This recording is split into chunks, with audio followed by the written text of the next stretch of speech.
Hello everyone, आज हम +2 class के अकाउंट का जो चैप्टर नंबर 9 है कैश फ्लो स्टेटमेंट, उसके अंदर डायरेक्ट मेथड है। तो उसकी 3 एक्टिविटी हैं, जिसमें से एक का नाम है cash flow from operating activity.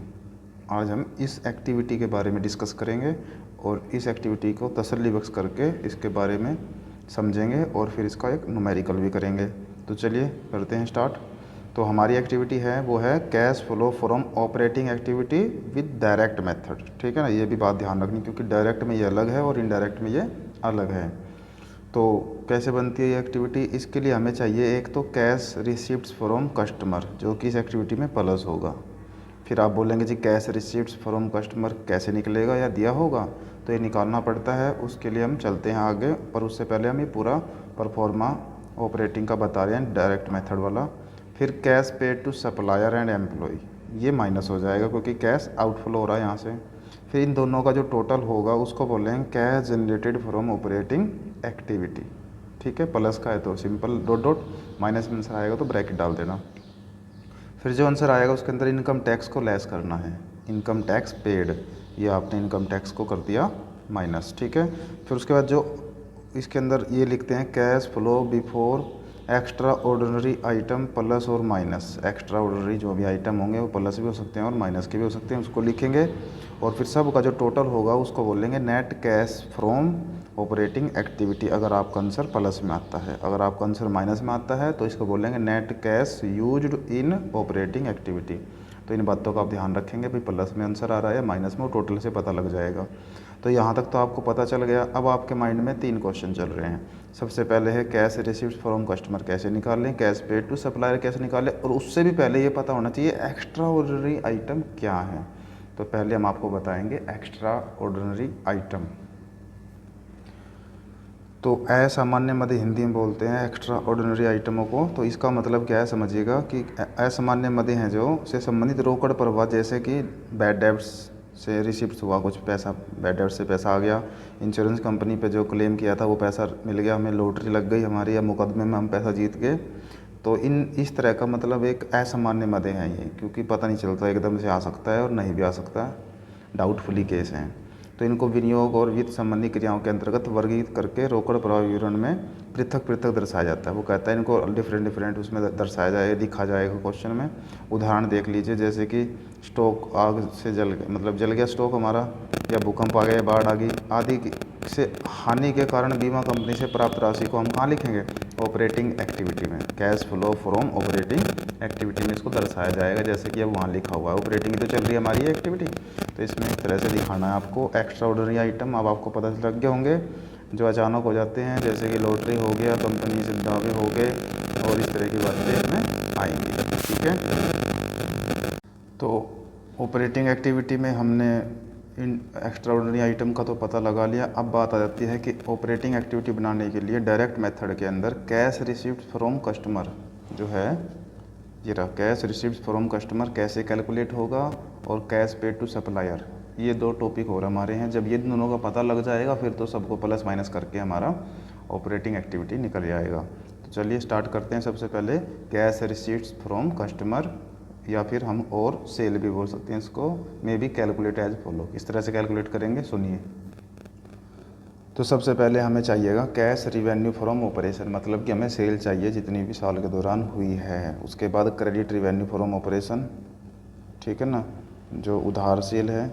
उसके बाद इसमें ऐड वो चीज़ करेंगे जिससे कैश, मतलब ये हमारी एक्टिविटी कौन सी है? कैश रिसिप्ट्स फ्रॉम कस्टमर, कस्टमरों से रिसिप्ट्स कर रहे हैं हम। रिसिप्ट्स कब करेंगे? जब उनके ऊपर उनको हमने उधार दे रखा होगा। क्या दे रखा? उधार माल दे रखा होगा, स्टॉक दे रखा होगा, मतलब कि सेल उधार हो रही होगी। जब सेल उधार होती है तो उनसे वो हमारे क्या बन जाते हैं? डेटर बन जाते हैं, बिल रिसीवेबल बन जाते हैं। तो इस बात का आप ध्यान रखेंगे। और उन डेटरों को और बिल रिसीवेबलों को कुछ डिस्काउंट भी दे सकता है, कुछ वो पैसा लेके भाग भी सकते हैं, मतलब बैड डेब्ट्स भी हो सकता है पैसा। तो उन्हीं से रिलेटेड आइटम्स को इसमें डाला जाएगा। तो देखिएगा, क्रेडिट रिवेन्यू फ्रॉम ऑपरेशन जो आपकी उधार सेल है वो लिखेंगे आप। ऐड करेंगे इसमें जो बी आर शुरू का है, बिगिनिंग का बी आर मतलब डेटर, और B R T R sorry trade receivable, इसके अंदर डेटर और बी आर दोनों को मिला के शुरू वाले को ऐड कर देंगे। फिर आपको जी ऐड क्यों करेंगे? क्योंकि पिछले साल का जो हमारा बैलेंस था ट्रेड रिसीवेबल का, वो हमने अपनी उधार वाली सेल में ऐड कर दिया। अब टोटल इतने पैसा हमें लेना है। अब उसमें से लेस कर देंगे ट्रेड रिसीवेबल जो एंड का है, कि एंड वाला क्या है नेक्स्ट ईयर जाके वो अगली सेल में ऐड होएगा, तो इस साल का उसका कोई काम नहीं, इसलिए वो इसमें से लेस हो जाता है। और साथ ही साथ लेस हो जाएगा डिस्काउंट अलाउ, जो हमने उन पैसे के ऊपर माफ़ करना है या डिस्काउंट देना है वो लेस हो जाएगा। और जितना पैसा डूबने की संभावना या डूब चुका है उस बैड डेट से रिटर्न ऑफ कर देंगे, लेस कर देंगे उसको भी। तो अगर ये याद कर लेंगे आप तभी आप कर पाओगे, और याद करने के समझ लोगे तो बेस्ट रहेगा। ये सब करने के बाद cash generated from credit revenue from operation आ जाएगा, फिर total cash generated revenue from operation आपका यहाँ से निकल जाएगा, क्योंकि इन दोनों का जो प्लस माइनस होगा वो लिख देंगे। तो इस तरह से आप निकाल लोगे कैश रिसीप्ट्स फ्रॉम कस्टमर। ठीक है, निकल गया। फिर अब इसको और अच्छी तरह करने के लिए हम एक न्यूमेरिकल लेते हैं, उसके बाद कैश पेड टू सप्लायर को करेंगे। किसी भी क्वेश्चन में अगर हमें कैश रिसीप्ट्स फ्रॉम कस्टमर निकालना है तो उसमें क्या क्या ऐड करना, क्या क्या लेस करना, मैंने यहाँ लिख लिया है। जो भी कैश सेल होगी उसको हम सबसे पहले इधर कॉलम में डाल देंगे, ठीक है। और उधार सेल के अंदर फिर यहाँ लिख के जो भी उसमें ट्रेड रिसीवेबल शुरू वाला ऐड हो जाएगा और ये सब एंड वाला लेस हो जाएगा, ट्रेड रिसीवेबल डिस्काउंट लेस हो जाएगा, बैड डेट लेस हो जाएगा, ये करना है। तो अब हमें क्वेश्चन में भी यही चीज़ें देखनी है कहाँ कहाँ है, बस देख के लिख दो और फिर लास्ट में टोटल कर दो, आ गया। जो नहीं है उसको छोड़ दो। तो मैंने सारा इसलिए लिखा है कि आपको क्लियर हो जाए भाई, जो नहीं होगा तो उसको क्या करना है, वो यहाँ पे कट लगा देंगे। वैसे आपको कट नहीं लगाना, आपको गायब ही कर देना है, लिखना ही नहीं है मतलब। तो करते हैं स्टार्ट। हमें सबसे पहले चाहिए कैश सेल और उधार, नगद और उधार सेल दोनों चेक करनी है कहाँ है। अगर दोनों की बजाय टोटल सेल है तो भी चलेगा। तो देखते हैं। सबसे पहले ये हमने एक क्वेश्चन लिया है जिसके अंदर कहता है cash flow from operating activity ही बनानी है, और ऑपरेटिंग एक्टिविटी बनाने के लिए सबसे पहले हमें क्या चाहिए, हमें बनाना पड़ेगा cash received to supplier from supplier customer sorry. तो उसके लिए हमें क्या करना पड़ेगा, ये सारा कुछ चेक करना पड़ेगा, ठीक है ना। कैश रिसीव्ड फ्रॉम कस्टमर चाहिए ना, तो उसके लिए हमें सेल ढूंढनी होगी कहाँ। ये मिल गई, देखो सेल आपको 12 लाख रुपए की। तो सबसे पहले आप क्या लिखेंगे, कैश रिसीव्ड्स की इन दोनों के बजाय एक ही सेल लिख देंगे, ठीक है ना। इसको तो हटा ही दो, हमें नगद उधार का तो काम ही नहीं, और क्रेडिट के बजाय टोटल सेल है ये, ठीक है। टोटल जो आपकी सेल है वो कितनी है, 12 लाख रुपए की। तो यहाँ पे आप इसको 12 लाख ऐसे शो कर देंगे। हो गया सबसे पहला काम। अब आपको अगला टारगेट क्या है, ट्रेड रिसीवेबल चेक करो या डेटर BR चेक करो, बिगिनिंग के वो ऐड करेंगे। तो अब क्वेश्चन ढूंढना शुरू कर दो, कहीं है डेटर। तो हमें यहाँ तक अब तक डेटर नहीं मिले, नीचे क्वेश्चन ख़त्म हो गया, आगे क्वेश्चन अगले पेज पर है। तो अगले पेज पे जाके देखते हैं। तो ये हमारा नेक्स्ट पेज है जिसके ऊपर भी हमें अभी नज़र नहीं आ रहा है, शायद आपको भी नहीं दिख रहा होगा, बट ये एडिशनल इन्फॉर्मेशन जो दिख रही है अब आपको, इसमें हमें दिखाई दे रहा है ट्रेड रिसीवेबल 17 का और 18 का। इसका मतलब बिगिनिंग का जो ट्रेड रिसीवेबल है 1,40,000 रुपीज़ है, ठीक है। तो उसके अकॉर्डिंग हमारा परफॉर्मा है, उसके अकॉर्डिंग हमें ऐड करना है बिगिनिंग का।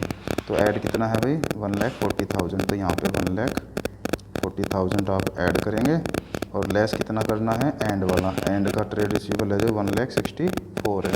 तो यहाँ पे 1,64 को लेस करेंगे। अब इसके लिए आप ऐसे ब्रैकेट यूज कर लीजिए जिससे पता रहेगा किसको ऐड करना किसको लेस करना है। उसके बाद परफॉर्मा जो कहता है वो कहता है कि डिस्काउंट अलाउ चाहिए और बैड डेट्स चाहिए। तो अपने क्वेश्चनों में डिस्काउंट अलाउ चेक करो, ठीक है। यहाँ पर नहीं मिला है, ऊपर भी नहीं मिला है, और उधर वाली साइड पे जाके देखते हैं, इस वाली साइड पे भी यहाँ नहीं है। अब जो परफॉर्मे में आने वाले आइटम थे जो नहीं हैं उनके बारे में विचार करना अब नहीं चाहिए, उनको छोड़ दीजिए। तो मैंने सारे इसलिए लिखे थे आपको पता रहे भाई क्या लिखना है क्या नहीं लिखना। तो आपको लग रहा होगा कटिंग हो गई, बट ये आपके लिए बेनिफिशियल है। तो अब आपको क्या करना है, कैश रिसीव्ड फ्रॉम निकालने के लिए इन तीनों आइटमों को प्लस माइनस कर देना है और आपका एक पॉइंट निकल के आ जाएगा, ठीक है। तो इसके लिए 12 लाख के अंदर 1,40,000 जोड़ना है और 1,64,000 घटाना है। तो इसके लिए क्या करो आप, रफली यहाँ पे कर सकते हो 13,40,000 तो बन गया टोटल, और इसके अंदर फिर 1,64,000 माइनस कर दीजिए इस तरह से, ठीक है। तो ये आपका जो है निकल के आ जाएगा, समझ लीजिए 11,76,000 11,76,000, ठीक है। तो इस तरह से आपका आ गया है कैश रिसीव्ड फ्रॉम कस्टमर। तो आपको आ गया होगा मेरे हिसाब से कैश रिसीव्ड फ्रॉम कस्टमर बनाना। अब हमें चाहिए कैश पेड टू सप्लायर। तो हम बात करेंगे अब कैश पेड टू सप्लायर की। अब हम बात करेंगे cash paid to supplier and employ. तो किस तरह से कैलकुलेट करना कैश पेड टू सप्लायर, उसके लिए हमें सबसे पहले चाहिए cost of revenue from operation, जो कि आप लास्ट चैप्टर में भी बहुत बार पढ़ चुके हो, समझ चुके हो। और उसके साथ साथ हमें चाहिए ऑपरेटिंग एक्सपेंसेस, जिसके बारे में भी आप पहले जान चुके हैं। बाकी इसके अंदर इसने बोला है डिस्काउंट अलाउ हो गया, बैड डेट्स वगैरह, ये एक्सपेक्ट होंगे, ठीक है ना, एक्सेप्ट होंगे मतलब। और ऐड में आ जाएगा इसके अंदर क्या क्या ऐड होएगा, ट्रेड पेबल, क्योंकि ये क्या है, उस कस्टमर पेड टू सप्लायर, पैसे देने हैं भाई। तो कब कब देंगे, जब आप उधार माल खरीदोगे तो आपने देने होते हैं। तो एक तो ट्रेड पेबल जिसमें क्रेडिटर और बिल पेबल बिगिनिंग के आ जाएंगे, आउटस्टैंडिंग एक्सपेंसेस बिगिनिंग का आ जाएगा, इन्वेंट्री एंड का आ जाएगा, प्रीपेड एक्सपेंसेस एंड का आ जाएगा। इन सभी के कारण क्या होता है, इनका सबका इफेक्ट पड़ता है कैश पेड टू सप्लायर पे। तो बिगिनिंग और एंड के देख लीजिए, इस तरह ये ऐड होने हैं। और जो लेस होने वाले हैं वो है ट्रेड रिसीवेबल एंड का लेस हो जाएगा, क्योंकि वो नेक्स्ट ईयर में जाएगा, इसमें शामिल नहीं होगा। आउटस्टैंडिंग एंड का नेक्स्ट ईयर के लिए है, इसलिए इसमें ऐड नहीं होगा, वो लेस हो जाएगा, यहाँ से निकल जाएगा मतलब। इन्वेंट्री बिगिनिंग का इसमें ऐड हो जाएगा, और प्रीपेड एक्सपेंसेस है जो बिगिनिंग का वो इसमें ऐड हो जाएगा। ये सब करने के बाद जो निकलेगा उसे बोलेंगे कैश पेड टू सप्लायर। तो इस तरह से निकालना है एक न्यूमेरिकल लेके, इसको भी हम क्लियर अभी समझा देते हैं आपको। तो ये हमने पूरा cash paid to supplier and employ बना लिया है, जिसको अब हमें क्या करना है, फिल करना है। हमें एक एक आइटम को क्वेश्चन में जाके ढूंढना है कहाँ पर है, और उसको यहाँ पे अमाउंट के साथ राइट कर देना है, टोटल कर देंगे तो हमारा कैश पेड टू सप्लायर आ जाएगा। तो सबसे पहले हमें ढूंढना है cost of revenue from operation. चलिए क्वेश्चन में लेके चलते हैं आपको। यहाँ पे क्वेश्चन हमारा वही है जो अभी अभी चल रहा था। इसके अंदर रिवेन्यू फ्रॉम ऑपरेशन सेल दे रखा है, अदर इनकम दे रखा है, एक्सपेंसिव दे रखे हैं, और फाइनेंस कॉस्ट, डेप्रिसिएशन है, अदर है, टोटल है, एम्प्लॉय बेनिफिट है, कॉस्ट ऑफ मटेरियल कंज्यूम्ड है। तो कॉस्ट ऑफ मटेरियल कंज्यूम्ड हमारी कॉस्ट आ गई मतलब 7,75,000। ये हम अपने क्वेश्चन में राइट करेंगे। Cost of revenue from operation वो आ गया 7,75,000। 7,75,000। तो इस तरह से हमारा पहला टारगेट कंप्लीट हो गया। अब उसके बाद हमें चेक करना है जो ऑपरेटिंग एक्सपेंसेस में आता है वो। तो चेक करते हैं डिस्काउंट या बैड डेट जो भी है। तो हमने ढूंढना शुरू किया है ऑपरेटिंग एक्सपेंसेस को। ये ऑपरेटिंग नहीं है, नहीं है, नहीं है, नहीं है। एम्प्लॉय बेनिफिट एक्सपेंस, ये ऑपरेटिंग एक्सपेंसेस का पार्ट है भाई, जो बिजनेस को ऑपरेट करने के टाइम खर्चे हैं। फाइनेंस कॉस्ट नहीं है, डेप्रिसिएशन नहीं है, अदर एक्सपेंसेस है, बट इसके अंदर देखना पड़ेगा जाके कौन कौन शामिल है, क्या पता अदर में कौन कौन मिक्स कर रखा है। तो एक तो हो गया हमारा एम्प्लॉय बेनिफिट एक्सपेंसेस 1,50,000 रुपये, और एक अदर एक्सपेंसेस को हम जाके देखेंगे कितना है। तो नेक्स्ट पेज पर हमने देखा कि हमें ये नहीं है, सिर्फ इसके अदर एक्सपेंसेस के अंदर loss on sale of plant जो नहीं आएगा, और ऑफिस एक्सपेंसेस जो 20,000 है वो आ जाएगा हमारे ऑपरेटिंग एक्सपेंसेस के अंतर्गत। इसका मतलब हमारे दो आइटम इसमें आ जाएंगे ऑपरेटिंग एक्सपेंसेस के अंदर। एक तो है ऑफिस एक्सपेंसेस प्लस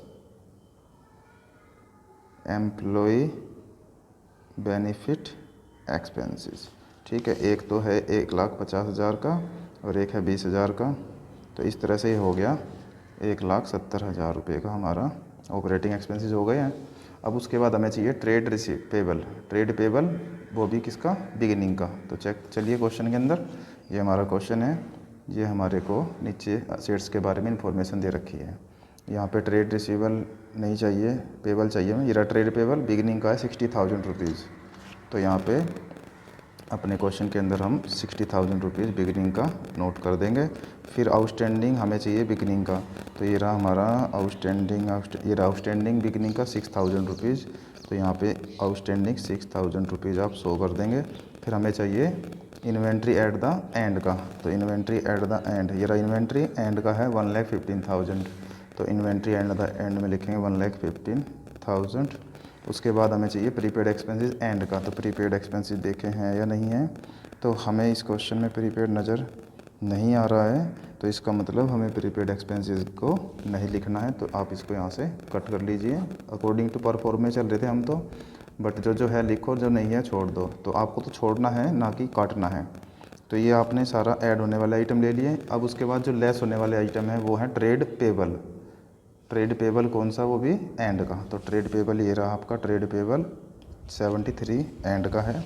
तो ट्रेड पेबल में यहाँ 73,000 आप शो करेंगे। आउटस्टैंडिंग एंड का चाहिए, तो आउटस्टैंडिंग एंड का 4,000 है, तो आउटस्टैंडिंग 4,000 नोट करेंगे आप। इन्वेंट्री चाहिए हमें बिगनिंग का इन्वेंट्री हमारा 84,000 है, ये हमने नोट कर लिया। उसके बाद हमें चाहिए प्रीपेड, जो कि हमारे क्वेश्चन में है ही नहीं, तो प्रीपेड को हम यहाँ पे कट कर देंगे। तो इस तरह से हमने ये प्लस होने वाले आइटम और माइनस होने वाले आइटमों को इसमें लिख लिया है। अब हमें क्या करना है, जो प्लस वाले आइटम हैं उनको सिंपल रहने दो, माइनस वालों को ऐसे ब्रैकेट लगा लो और सबको आपस ले जाके साइड में टोटल कर लो।